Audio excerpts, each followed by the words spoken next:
Sveiki. Šiandienos mūsų tema bus tear stroke arba ašarų latakų užpildymas hialurono rūgštimi. Kokie povandeniniai akmenys laukia jūsų po šitos procedūros, kokios komplikacijos ir kokie gali būti kartais ir geri rezultatai.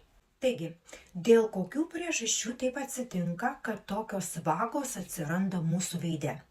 Pirmoje eilėje tai būtų natūralus odos senėjimas. Antroje eilėje tai yra gravitacinė ptozė. Trečioje eilėje gali būti staigus organizmo svorio pakitimai. Na ir žinoma, mūsų raiščių senėjimas. Čia mes turim du pagrindinius raiščius, tai yra skruostikaulio odos raištis, na ir žinoma, ašarų latakų raištis.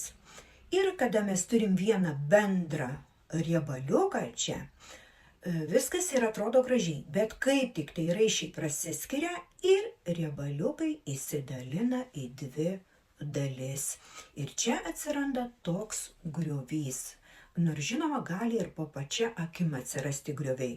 Taigi, esant tokiai situacijai, hialurono užpildai čia ir dabar gali puikiai sutvarkyti ir koreguoti visus tos griovius ir atrodys super gražiai.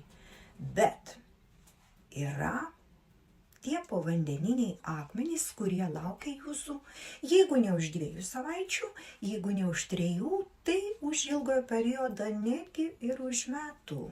Aš nesu prieš šitą procedūrą, bet esu prieš, kada kai kurie kosmetologai nesurenka pilnos anamnezės iš paciento, o tai yra, gali būti ir imuniteto silpnas ir ten, žodžiu, labai ypatingai dėl limfostazės, dėl ar patinimų, rytinių, vakarinių, ar jūs ten vakare sūraus pavalgėte ir kartais pas jūs ryte būna patinė pakiai. Tai jau pirmas skambutis, kad jums jokių būdų hialurono užpildai netinka. Todėl, kad tikrai ilgojo periodu jūs turėsite dešrigalius, kuriuos reikės išiminėti iš jūsų paakių. Kadangi hialurono rūgštis, kaip žinot, pritraukia prie savęs labai daug drėgmės. Ir jeigu jūsų paakiai jau ir taip linkia į maišelių susidarimus, į limfostazę, tai faktas, kad jūs turėsite trigubus maišus. Negana to, gali būti ir tendalio efektas. Galbūt jūs niekada neturėjote jokių maišelių, niekada jūs nevargino paakiai ir būtent po korekcijos, tear stroke korekcijos, pas jūs išlindo kažkas tokio keisto. Tai yra, kaip sakau, tokios kaip dešrytės, kaip mėlynės. Tai yra tendalio efektas. Tendalio efektas, kaip ir minėjau, dažniausiai pasirodo neteisingam sluoksnyje suleisto užpildo, ne? Tai yra per aukštai, jisai persišviečia, taip. Bet galbūt jūs ir darėt, ir gal tas kosmetologas darė ir gerai, bet žinot, raumuo, akies raumuo, tai yra sfinksas. Jis be galo dažnai dirba, mirksim, juokiamės, žodžiu. Taip, ir jisai gali išstumti, išspausti šitą užpildą į paviršių.